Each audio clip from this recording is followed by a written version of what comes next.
in northeastern Illinois until 10 p.m. At 9:20 p.m., severe thunderstorms capable of producing both tornadoes and extensive straight-line wind damage were located along a line extending from Sycamore to near Cortland, moving east at 35 miles per hour. Hazard: tornado. Source: radar indicated rotation.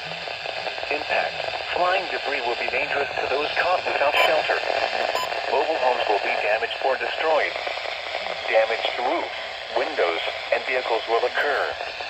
Tree damage is likely. These dangerous storms will be near Sycamore, Cortland, and Maple Park around 9:25 p.m. Campton Hills, Elburn, and Lily Lake around 9:35 p.m. St. Charles around 9:40 p.m. Other locations in the path of these tornadic storms include Batavia, Geneva, and North Aurora. Take cover now. Move to a basement or an interior room on the lowest floor of a sturdy building. Avoid windows. If you are outdoors, in a mobile home, or in a vehicle, move to the closest substantial shelter and protect yourself from flying debris.